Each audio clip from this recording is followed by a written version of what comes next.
Muy buenos días. Es de verdad un gusto el poder tener este privilegio de parte de Dios, de poder compartir su palabra esta mañana a sus ovejas.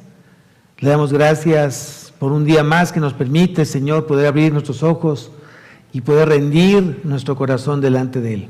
Amén. Vamos a orar, vamos a dejar que Dios tome el control de esta predicación y que a través de ella tu corazón sea limpiado, tu corazón sea lleno de la sabiduría, del conocimiento de nuestro Señor Jesucristo. Padre, te damos gracias, eterno Dios, castillo nuestro, por este momento que nos permites en comunión, estar a través de tu Espíritu Santo, el poder escuchar esta mañana tu palabra, que a través de ella tú sanes, tú instruyas, tú corrijas, tú redargullas, Señor, nuestro corazón. Te damos a ti la gloria, Señor, por el tiempo que hoy hemos visto tu poder, tu misericordia, tu amor en la vida de nosotros, en la vida de nuestra familia, en la vida de nuestros hijos. En todo aquello que tú has puesto en nuestras manos vemos tu grandeza, Señor, tu majestad.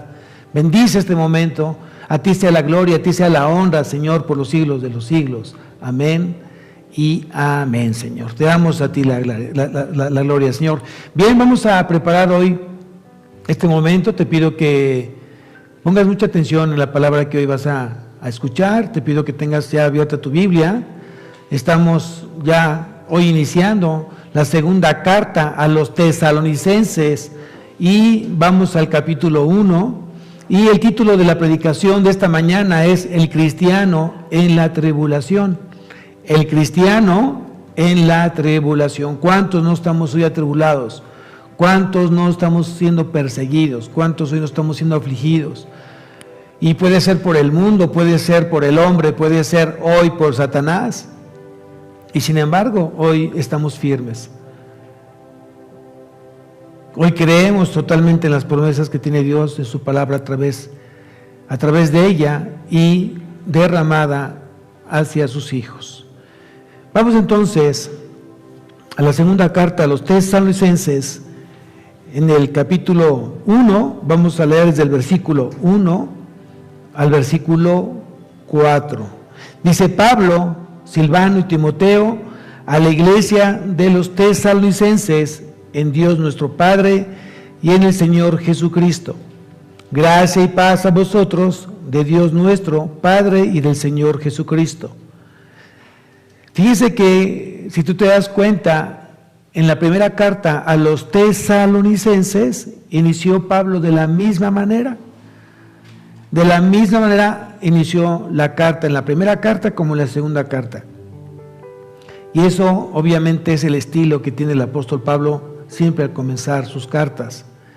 Y ahí está mencionando a dos de sus colaboradores, que es Silvano, lo vamos a encontrar con otro nombre en Hechos, es Silas, y su discípulo amado Timoteo. Entonces, para que veas cómo, si habías notado ese detalle, pues hoy te lo muestro, te lo confirmo. Segundo versículo dice: gracia y paz a vosotros de Dios, nuestro Padre y del Señor Jesucristo.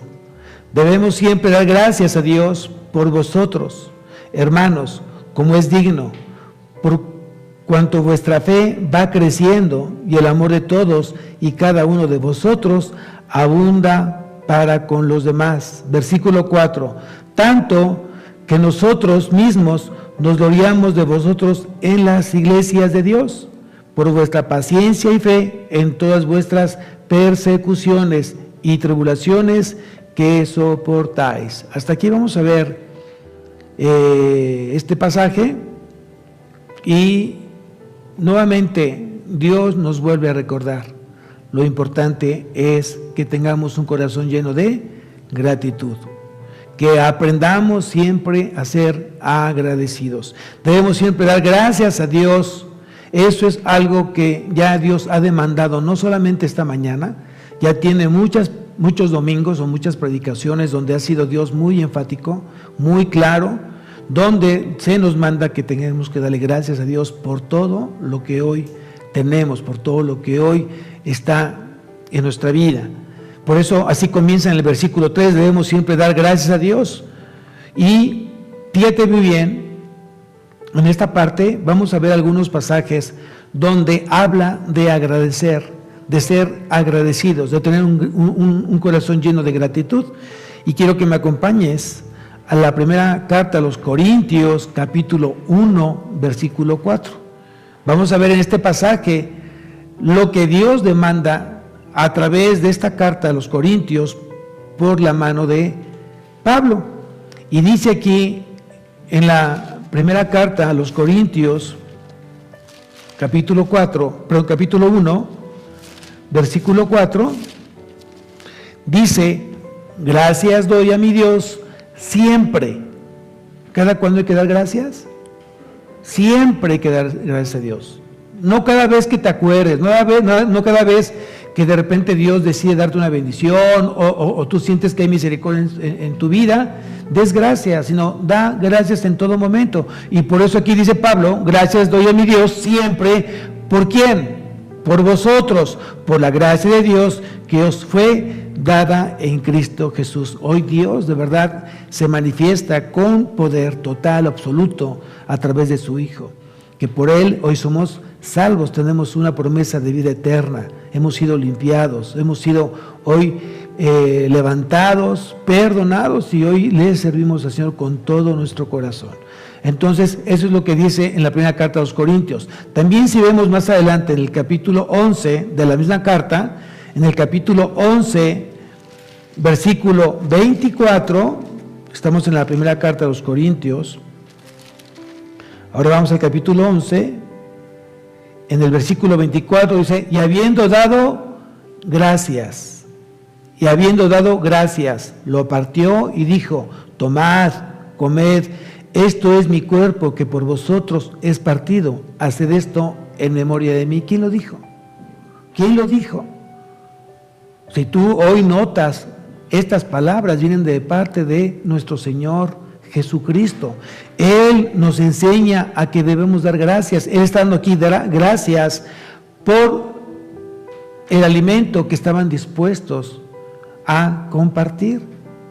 Y si Cristo hoy nos enseña a dar gracias, y tú y yo somos discípulos de Cristo, entonces tenemos que ser agradecidos. Hay otro pasaje también, aquí mismo, en esta primera carta a los Corintios, en el capítulo 15, versículo 57. Vayamos al capítulo 15, versículo 57. Y fíjate lo que dice aquí, nuevamente hablando de las gracias, de ser agradecido. Dice: mas gracias sean dadas ¿a quién? A Dios.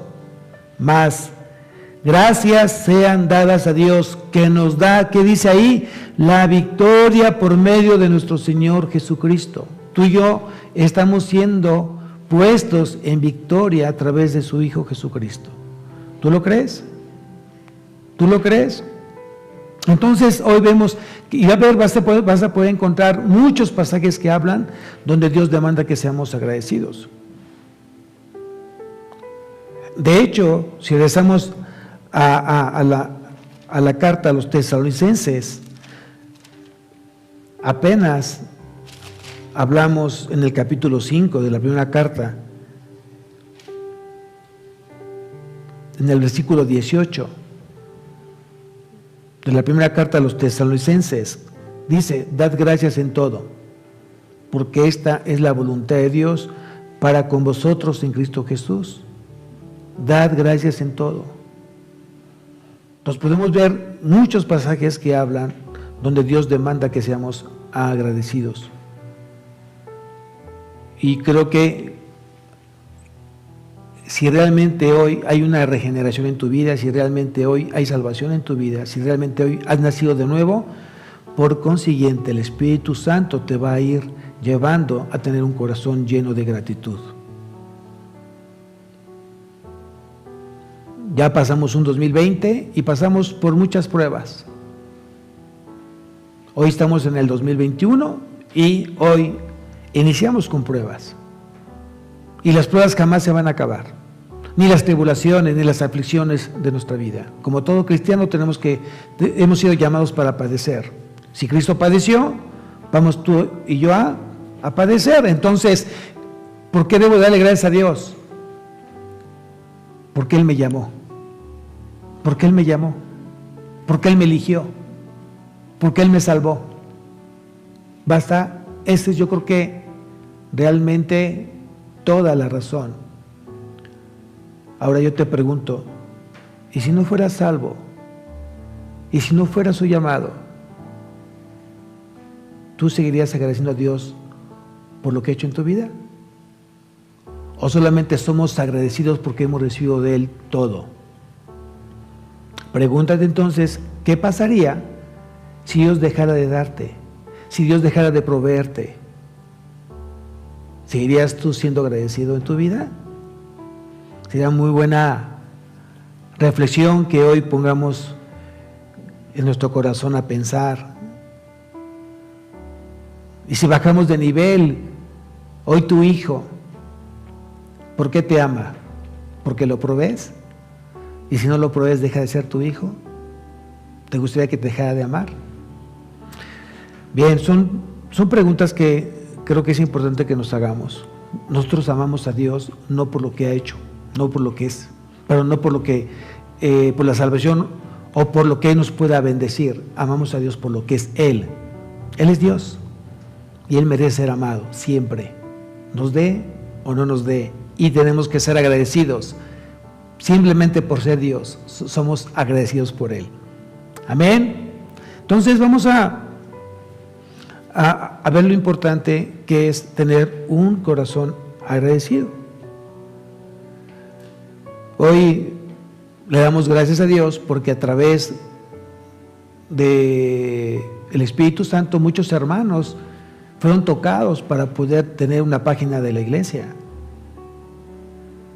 lo cual estamos muy agradecidos porque hoy podemos proclamar la palabra y que llegue la palabra a muchos lugares, no solamente aquí en Toluca, en el Estado de México. Están llegando en varios estados de la República. Hay mucha gente que hoy está escuchando la predicación. Ha rebasado fronteras. Hoy estamos en varios países, en Ecuador, en Costa Rica, en Canadá, en Estados Unidos, en Alemania, en España, y le damos gracias a Dios porque solamente Él ha permitido que esta palabra que hoy está permitiendo que se pueda hoy proclamar en este lugar llegue fuera de este país. Y eso le damos muchas gracias a Dios por eso. Qué privilegio es poder hablar del mensaje de Dios de salvación.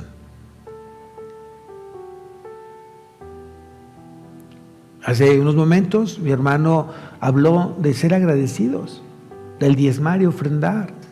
Y Dios prueba el corazón del creyente, del cristiano. Porque sabemos hoy que ese es algo entre tú y Dios. No es por quedar bien con alguien, no, tú quedas bien con el Señor y quedas bien contigo mismo. Y es un privilegio, es un gusto el poder participar hoy en el reino y extender el reino.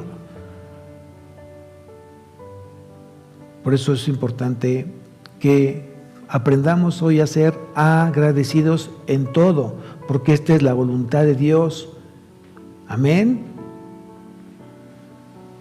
Entonces, si regresamos nuevamente a la segunda carta a los Tesalonicenses, capítulo 3, dice: debemos siempre dar gracias a Dios por vosotros, hermanos, como es digno, por cuanto vuestra fe va creciendo y el amor de todos y cada uno de vosotros abunda para con los demás. Hoy hay que pedir a Dios para que haga crecer la fe de los hermanos. Hoy ruégale a Dios para que tu fe siga creciendo. Esa oración debe ser muy específica. Señor, haz que mi fe no falte, haz que mi fe crezca. Haz que la fe crezca en la iglesia, en cada uno de mis hermanos, no importando las circunstancias que hoy estemos viviendo. Hoy acordemos que una fe sin obras, una fe sin fruto, es una fe muerta. Tenemos que entonces aprender a que la fe tiene que llevar obras, tiene que llevar frutos. ¿Cómo va creciendo mi fe? En la medida de mis frutos, pero son frutos visibles.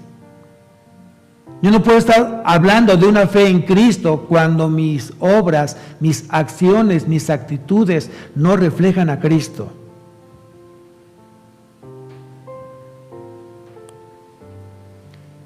Si tú acompañas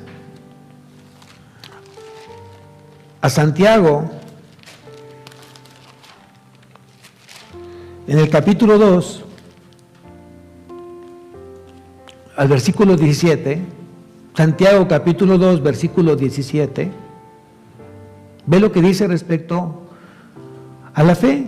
Aquí Santiago está siendo muy claro en lo que demanda Dios. Dice, así también la fe, si no tiene obras, es muerta en sí misma. Hoy tenemos que trabajar en nuestra fe, pero que esa fe traiga obras, traiga acciones, que glorifiquen ¿a quién? ¿A ti? ¿Que te honren a ti tus acciones? No. Hoy todo lo que tú haces por medio de la fe en Cristo es para que Él se glorifique a través de tus acciones, a través de tus obras, a través de tus frutos. Una fe mental es una fe vacía. Una fe mental es una fe vacía. Y solamente está disfrazada tu fe con tus palabras, pero no con tus acciones. Es una fe de apariencias. Una verdadera fe es aquella que lleva fruto, aquella que lleva obras que glorifican a nuestro Señor Jesucristo. Hoy la fe tiene que ser una fe vivencial. Es una fe que entra en contacto con el Salvador. Es una fe que ha producido hoy un nuevo nacimiento. Esa fe que ha sido puesta en Cristo Jesús nos ha llevado a una regeneración. ¿Quién dice amén? Hoy esa fe está transformando el corazón del pecador. Hoy esa fe está haciendo una nueva criatura. Las cosas viejas pasaron, he aquí todas son hechas nuevas.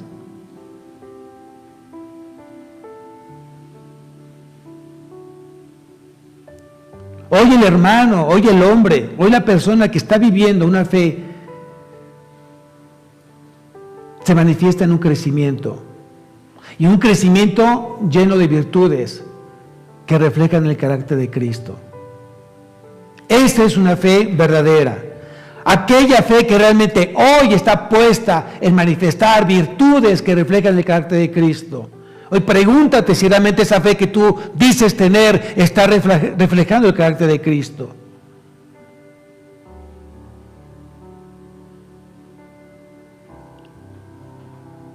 Cuando oras, tienes que orar con fe. Cuando tú te acercas a Dios, tienes que orar con fe, creyendo que lo que tú estás diciendo realmente está llegando a los oídos de Dios. Porque sin fe es imposible agradar a Dios. Y lo podemos ver en Hebreos capítulo 11. Estamos en Santiago, un libro antes, y está en el capítulo 11 de Hebreos, versículo 6.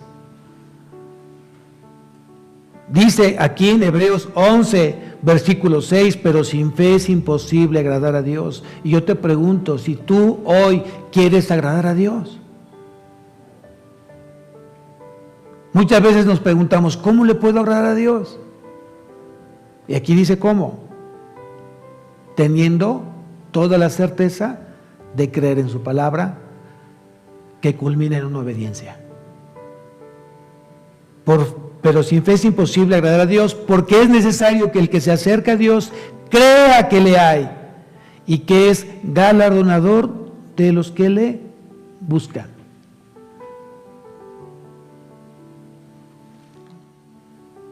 ¿Tú le crees a Dios? ¿Tu fe está puesta en Él? Entonces hoy tu vida tiene que estar reflejando un crecimiento en el carácter de Cristo. Amén. Si regresamos nuevamente al versículo 3 de la segunda carta a los Tesalonicenses, capítulo 1, dice, debemos siempre dar gracias a Dios por vosotros, hermanos, como es digno, por cuanto vuestra fe va creciendo. Yo creo como pastor que la fe en esta iglesia, Agua de Vida, está creciendo. Hoy le damos gracias a Dios porque ha permitido crear ese ministerio que por mucho tiempo se estaba orando, un ministerio de oración, y lo tenemos. Ahora hagamos el hábito realmente de orar, de día y de noche. Si hay alguien que se pueda levantar más temprano antes de las 6, qué bueno, gloria a Dios. Si bien es cierto, ahorita estamos trabajando, este ministerio está creciendo y tenemos una oración de las 6 de la mañana de lunes a viernes, pero esto no va a ser siempre. Yo espero que en muy corto tiempo tengamos ya completamente la semana de lunes a domingo a las 6 de la mañana haya una oración para tu vida. Y que además en las noches también tengamos una oración para tu vida. Estamos trabajando, el Espíritu Santo nos está perfeccionando, nos está desarrollando. Pero eso no depende del que tú abras una página y veas una oración, eso depende de tu comunión que tengas diaria con Dios, que te esté llevando a orar sin cesar.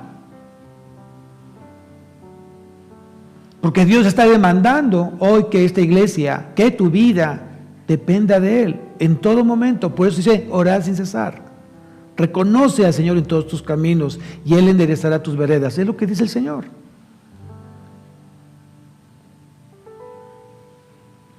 Entonces no solamente vamos a poner atención en lo que está creciendo en la fe en Dios, sino también en el amor, que ese es también un fruto de la fe en Dios. Que también vaya creciendo el amor en todos.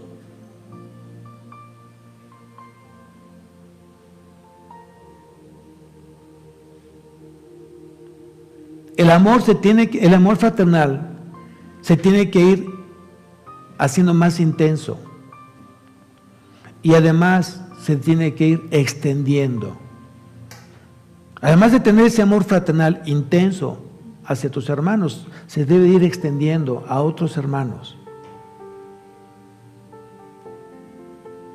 Y la forma de demostrar cuánto amas hoy a tu hermano es orando por él. ¿Cuánto oras por tu hermano? ¿Cuánto oras por su familia? ¿Cuánto oras por sus hijos?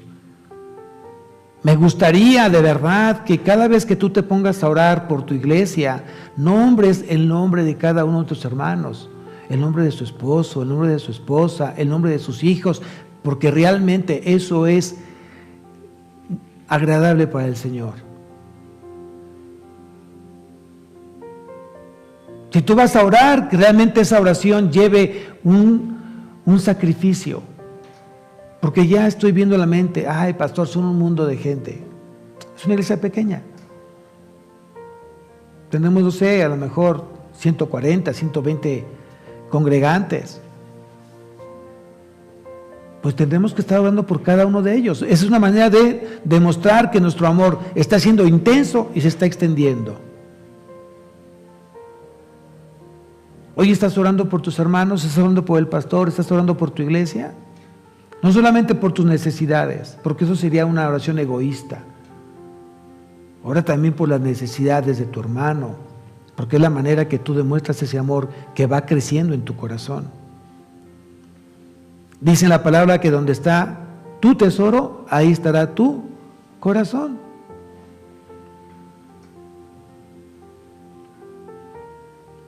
Es decir, en la manera que amas a tu hermano de la fe, es la manera que tú amas a Cristo. Acompáñame al Evangelio de Juan, capítulo 13, versículo 35. Vamos a ver qué es lo que dice la Escritura respecto al amor. Evangelio de Juan, capítulo 13, versículo 35. Y dice, en esto conocerán todos que sois mis discípulos. En esto conocerán todos que sois mis discípulos, si tuvieres amor los unos con los otros.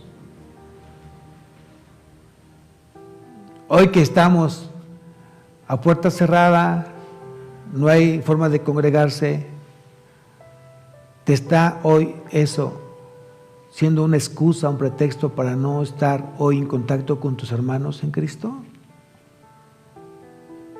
¿Tuviste la oportunidad antes de que esto sucediera de tener el teléfono de tus hermanos y marcarles una llamada o mandarles un mensaje?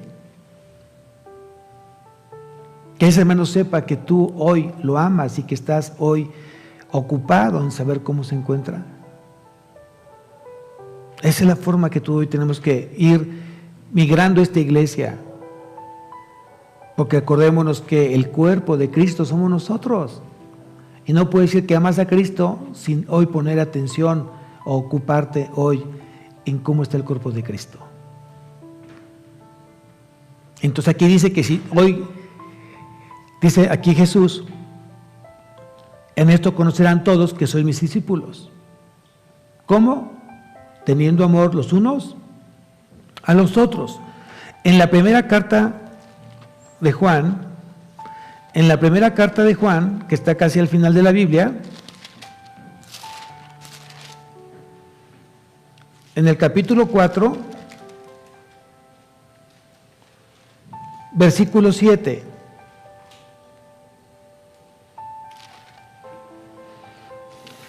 Primera carta de Juan, capítulo 4, versículo 7. Dice, amados, amémonos unos a otros, porque el amor es de Dios.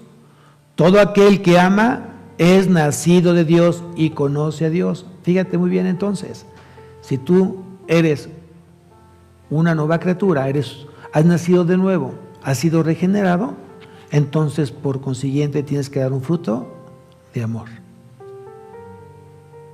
No puedes decir que eres una persona salva si no amas. Aquí lo dice claramente, aquel que ama es nacido de Dios y conoce a Dios. Versículo siguiente, el que no ama no ha conocido a Dios porque Dios es amor. Tú no puedes dar algo que no tienes. Y si tú tienes a Dios, por consiguiente tienes que amar. Versículo 9, en esto se mostró el amor de Dios para con nosotros, en que Dios envió a su Hijo unigénito al mundo para que vivamos por Él. Versículo 20, dice, si alguno dice, yo amo a Dios y aborrece a su hermano, ¿qué dice ahí? Es mentiroso. Pues el que no ama a su hermano a quien ha visto, ¿cómo puede amar a Dios a quien no ha visto? Versículo 21, y nosotros tenemos este mandamiento de Él. Y nosotros tenemos este mandamiento del cual el que ama a Dios, ame también a su hermano. Yo te pregunto si amas a tu hermano, si amas a tu esposa, si amas a tu esposo, si amas a tus hijos, si amas a tus padres, si amas a tus suegros.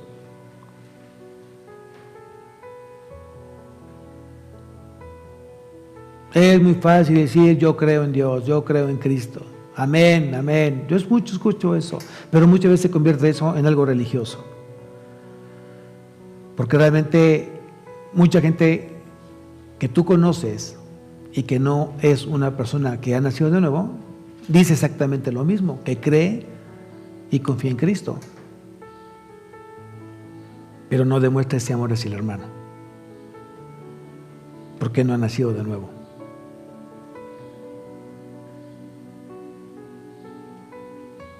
Entonces algo que tenemos que ir aprendiendo como iglesia es que tenemos que ir creciendo en la fe y tenemos que ir creciendo en amor. Regresamos nuevamente a Tesalonicenses.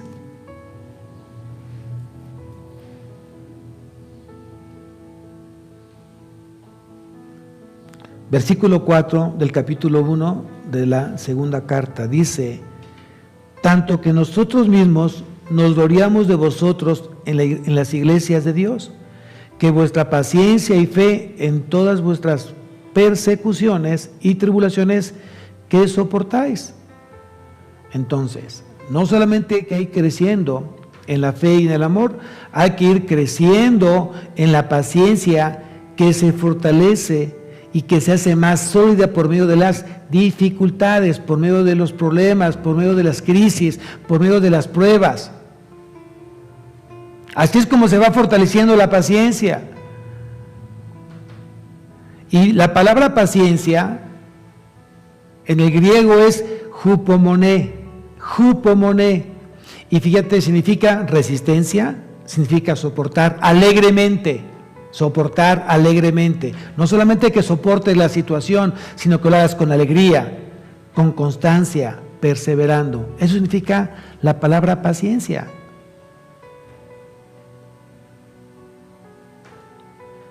Aquí el apóstol Pablo está poniendo como ejemplo a la iglesia de Tesalónica, como una iglesia que es firme, que una iglesia que demuestra amor y demostró paciencia, así como agua de vida. Amén. Yo por fe lo digo, así como agua de vida. Hoy como iglesia local tenemos un propósito muy grande. Tenemos que dar un ejemplo de madurez. Y Dios está permitiendo que en estos momentos de crisis, de tribulación, de aflicción, mostremos un fruto de madurez. Que realmente podamos reflejar quién habita, quién mora en nuestro corazón. Y la única manera es reproduciendo todo aquello que Cristo nos ha enseñado desde que comenzó esta obra suya. Esa es la verdadera prueba de la obra de Cristo. Cuando tú demuestras en madurez que estas situaciones de tribulación y aflicción, hay madurez, hay un crecimiento de fe, hay un crecimiento de amor y hay un crecimiento de paciencia.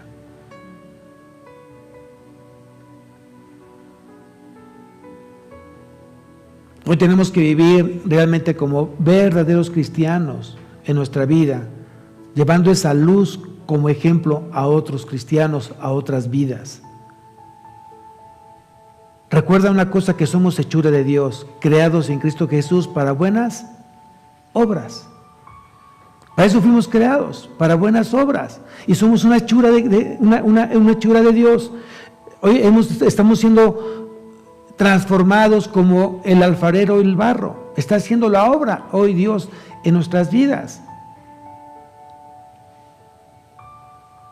Pero tiene que reflejarse en nosotros una buena actitud, una actitud que te ayude a vencer obstáculos, una actitud que realmente te permita el poder compartir aquello por el cual Cristo murió en la cruz. Es lo que tenemos que ir a aprender de nosotros.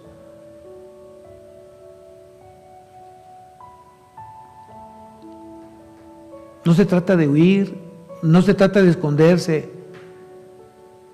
No se trata de no ver lo que está pasando. Hay que enfrentar las cosas, pero con una actitud, creyendo en que Dios tiene el control total de todo lo que está hoy sucediendo. No permitas que el enemigo gane terreno con miedos y temores. No lo permitas.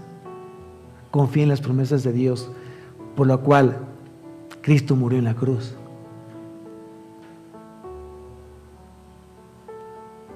Pregúntate dónde te puso Dios.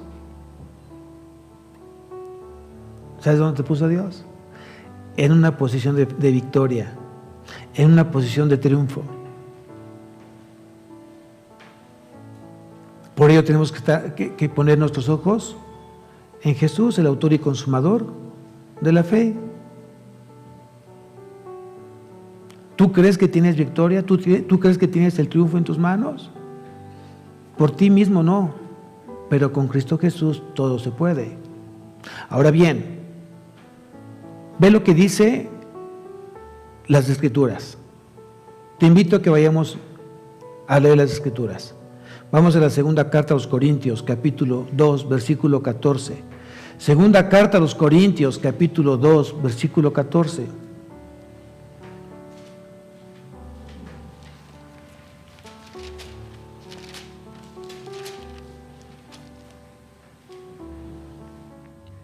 Nuevamente Dios nos vuelve a recordar lo que tenemos que hacer. Un corazón lleno de gratitud. Mas a Dios gracias, el cual nos lleva siempre en triunfo en Cristo Jesús. Mas a Dios gracias, el cual nos lleva siempre. ¿En qué? En triunfo. ¿Por medio de quién? De Cristo Jesús. ¿Qué dice nuevamente en la primera carta de los Corintios, capítulo 15, versículo 57? Lo leímos hace unos momentos. En la primera carta a los Corintios, capítulo 15, versículo 57, dice, más gracias sean a Dios que nos da la victoria por medio de nuestro Señor Jesucristo. Entonces, la pregunta es, ¿dónde te puso Dios? En una posición de victoria, en una posición de triunfo. Hoy todo cristiano, hoy todo hijo de Dios, estamos de victoria en victoria, de triunfo en triunfo, no de fracaso en fracaso. Pero es en la medida que tu fe está puesta en el autor y consumador de la fe, que es nuestro Señor Jesucristo. No podemos dejar de ver a Cristo, no sea que haciendo lo que hizo Pedro cuando Cristo iba caminando sobre las aguas, y dijo Pedro, Señor, si eres tú, haz que yo vaya a ti. Y cuando él comenzó a bajarse de esa barca, y estaba la tormenta, estaban las olas, estaba realmente un momento difícil, dice que él comenzó a caminar. Pero al dejar de ver a Jesús comenzó, ¿qué dice la palabra? A hundirse. ¿No será que tu vida está hundida hoy? En temores y miedos porque has dejado de ver al autor y consumador de la fe, que es nuestro Señor Jesús.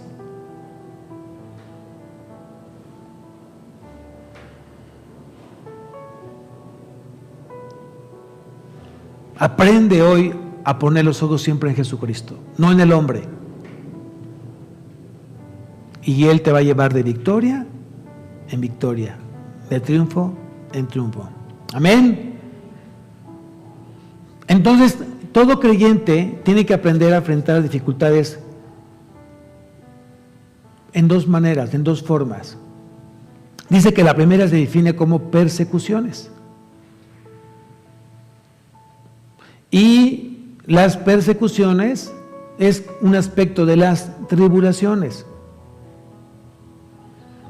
Las persecuciones se deben entender como la acción de los enemigos del cristiano. Y si son enemigos del cristiano, se convierten en enemigos de Cristo.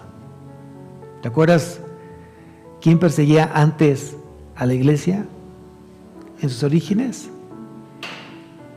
¿Quién perseguía en sus orígenes de la iglesia a la iglesia? Vamos a recordar un poquito. Te invito a que vayamos a Hechos, capítulo 9, versículo del 1 en adelante. Hechos, capítulo 9, del 1 en adelante. Dice, Saulo, respirando aún amenazas y muerte contra los discípulos del Señor. ¿Quién estaba persiguiendo la iglesia? Saulo. Y dice que tenía él en su corazón el deseo de estar amenazando y dando muerte a los discípulos de Cristo. Y dice que vino al sumo sacerdote y le pidió cartas para las sinagogas de Damasco, a fin de que si hallase a algunos hombres o mujeres de este camino, nótese que camino está con C mayúscula, se está refiriendo a Cristo, los trajese presos a Jerusalén. Mas yendo por el camino, aconteció que al llegar cerca de Damasco, repentinamente le rodeó un resplandor de luz del cielo. Y cayendo en tierra, oyó una voz que le decía, Saulo, Saulo, ¿por qué me persigues? Entonces, esto quiere decir que primeramente los cristianos van a ser siempre perseguidos por ser cristianos. Pero aquí la enseñanza bíblica dice que si el cristiano es perseguido, a quien están persiguiendo es a Cristo. Y aquí lo dice claramente. Saulo, Saulo, ¿por qué me persigues? Yo te pregunto si Saulo estaba persiguiendo a Cristo. No, estaba persiguiendo la iglesia de Cristo. Y por consiguiente, ese enemigo se estaba convirtiendo en enemigo ¿de quién? De Cristo. Entonces no te preocupes cuántos enemigos tengas. Ocúpate que tú seas amigo de Dios. Y Él hará. Y Él hará. Y fíjate lo que dice el versículo 5. Él dijo, ¿quién eres, Señor? Y le dijo, yo soy Jesús, a quien tú persigues. Dura cosa te es dar cosas contra él. Aguijón, ¿con quién se estaba enfrentando Saulo? Pues nada más ni nada menos con el Dios, el Rey de Reyes y Señor de Señores. Pero aquí también tenemos bendición y aquí tenemos promesas. Por eso es importante que tú y yo leamos la Biblia, que tú y yo realmente nos gocemos, nos deleitemos en estar escuchando la palabra. Hay muchas promesas. Mira, acompáñame a Mateo capítulo 5. Vamos a las bienaventuranzas. Mateo capítulo 5, versículo 11.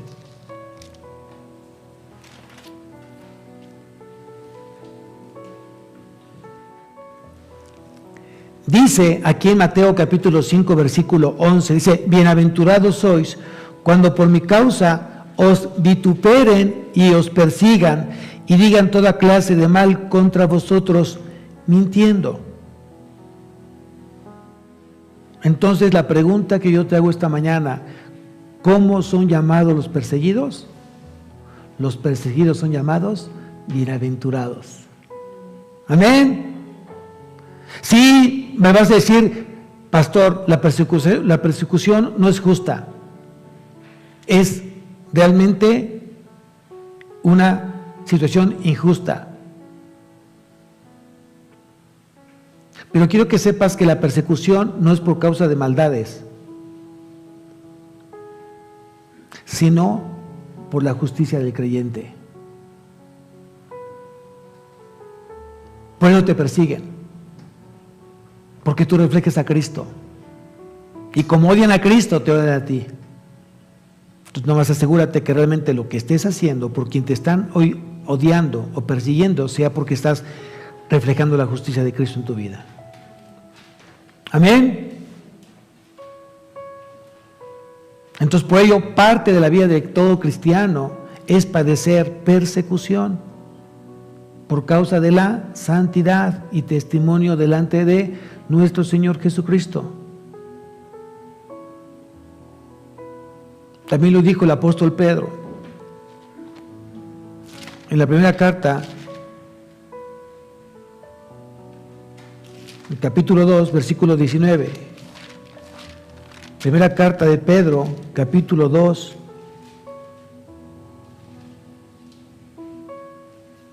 versículo 19. Aquí el apóstol Pedro dice: porque esto merece aprobación, si alguno a causa de la conciencia delante de Dios sufre molestias padeciendo injustamente.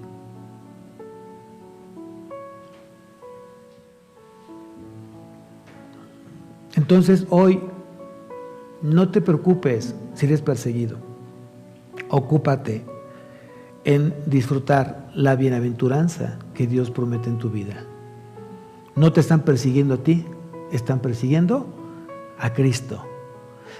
El segundo elemento que los atribula a todo cristiano son las aflicciones. Son las aflicciones. Como cristianos estaremos en aflicción. Y hablar de aflicción es hablar de presiones. Y hablar de presiones pueden venir de manera externa o de manera interna. ¿Por qué razón? Por la única razón de vivir conforme a Jesucristo.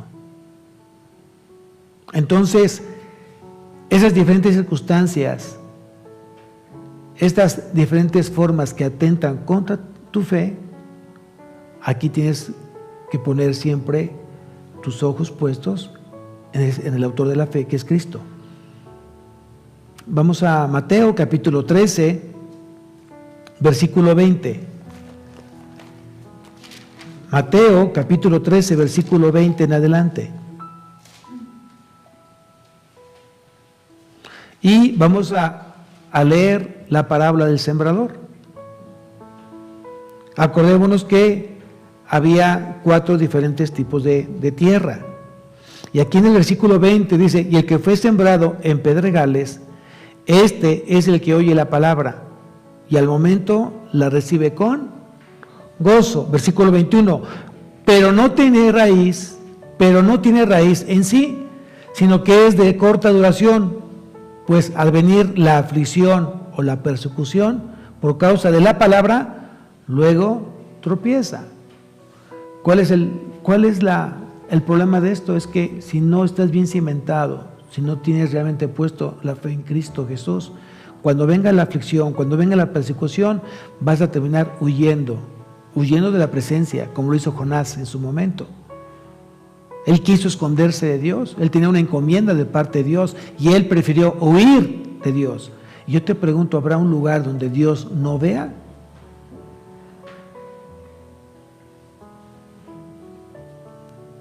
No sea que hoy, al pasar aflicciones, al pasar tribulaciones en tu vida, no sea que tú te estés yendo como la ola de un lugar a otro.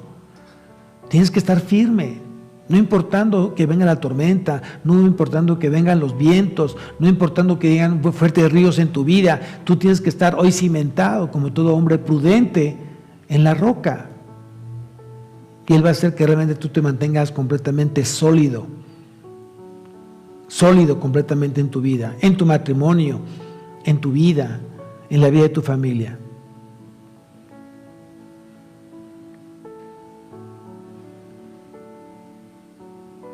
Pero tenemos que creer lo que dice la palabra y tenemos que abrazar las promesas que Dios nos da. Aquí mismo, en las Escrituras, en el Evangelio de Juan, capítulo 16, versículo 33. Hablando de la aflicción, aquí dice Jesús: estas cosas os he hablado para que en mí tengáis paz. En el mundo tendréis aflicción, pero confiad. ¿En quién? En Jesús. Yo he vencido al mundo. Entonces, si Jesús ya venció el mundo, ¿qué es lo que te preocupa a ti? Él te está ofreciendo realmente paz.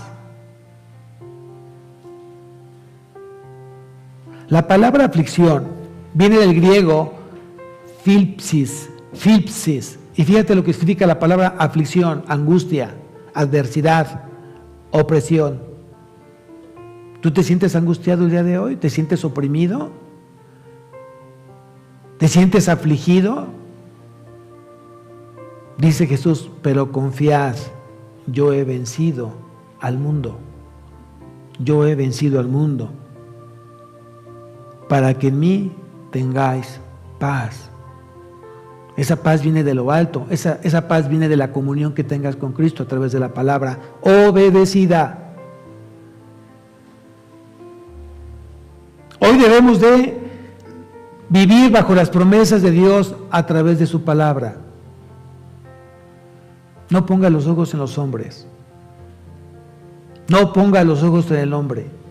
Primero buscas al médico, primero buscas al psicólogo, primero buscas al psiquiatra, primero buscas los remedios caseros antes de buscar en oración a Dios. Y eso se llama infidelidad, eso se llama falta de fe.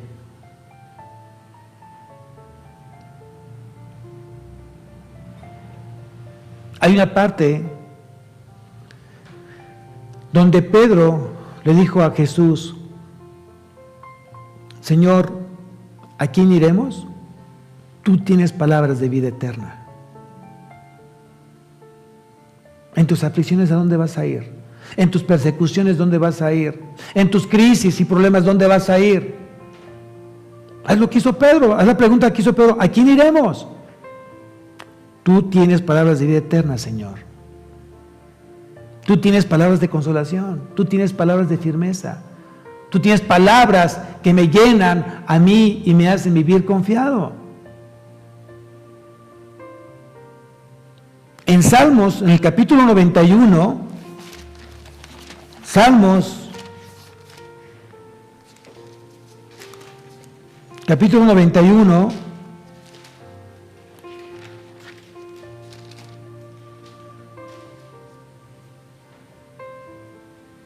versículo 15. Esa es una promesa dada por Dios. Dada por Dios. Ve lo que dice aquí en el versículo 15: me invocará y yo le responderé. Con él estaré yo en las angustias. Lo libraré y le glorificaré. Es Dios el que te está diciendo esto a tu vida. Me invocará y yo le responderé. Con él estaré yo en la angustia. Lo libraré y le glorificaré. ¿Lo crees?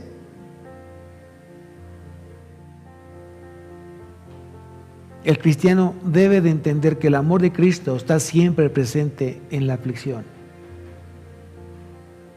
Pero tienes que creerlo. La aflicción no es el resultado de haber dejado ser amados por Dios, sino todo lo contrario. El Señor nos ama aún más en las aflicciones.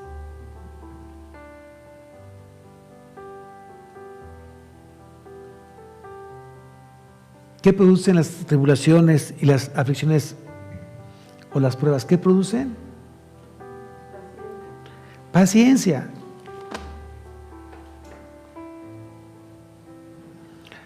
Regresando a lo que dijo Pablo en Tesalonicenses, dice: tanto que nosotros mismos nos gloriamos de vosotros en las iglesias de Dios por vuestra paciencia y fe en todas vuestras persecuciones y tribulaciones que soportáis. Entonces, ¿qué producen las tribulaciones? ¿Qué producen hoy las aflicciones y las pruebas? Paciencia. Acompáñame a Romanos, capítulo 5, versículo 3.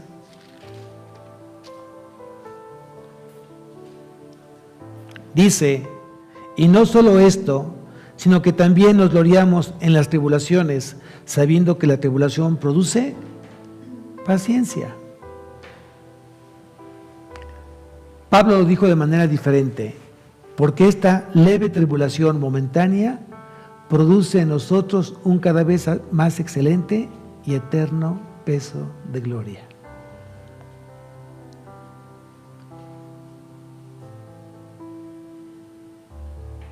Medita hoy por qué estás atribulado y qué está haciendo la palabra de Dios en tu vida a través de esa tribulación, a través de esta aflicción. Pero hay muchas promesas que tú deberías estar abrazando en este momento de prueba en tu vida. Que estamos atribulados en todo, mas no angustiados, en apuros, mas no desesperados, perseguidos, mas no desamparados, derribados, pero no destruidos. Muchas veces podemos estar sometidos a mucha presión. Podemos estar en una intensa aflicción en nuestra vida. Pero hay promesas en la palabra que yo abrazo en este día y todos los días de mi vida. Y la promesa que hoy abrazo dice: no te desampararé, ni te dejaré, de manera que puedan hacer cosas los hombres en tu vida. El Señor es mi ayudador, no temeré lo que pueda hacerme el hombre. Hoy todos necesitamos descansar en las promesas de Dios. Y la promesa de Dios te alienta y te da nuevas fuerzas. Amén. ¿Qué pues diremos? Si Dios es por nosotros, ¿quién contra nosotros? Amén. ¿En quién confías en este tiempo? ¿En lo que tus ojos te permiten ver o en la fe que tú tienes en Cristo? Te invito a que tú reflexiones esta mañana. Te invito a que te levantes de tu lugar y deja que hoy, a través de lo que acabas de escuchar, el Espíritu Santo se derrame con poder en tu vida. Deja que el Espíritu Santo te abrace, te consuele, te fortalezca, te ayuda. Recuerda que el Espíritu Santo es nuestro consolador. Es el Paracletos que Cristo envió para nosotros y que mora en cada uno de nosotros. Cierra tus ojos. Vamos a orar. Vamos a pedirle a Dios que tome el control de tus aflicciones, de tus persecuciones, de lo que estés pasando. Tal vez hoy has perdido un ser amado y te ha llenado de dolor y tristeza esta situación. Pero confiad en mí, dice el Señor. Confiad en mí, porque en mí tendréis paz. Alzaré mis ojos a los montes. ¿De dónde vendrá mi socorro? Mi socorro viene de ti, Señor.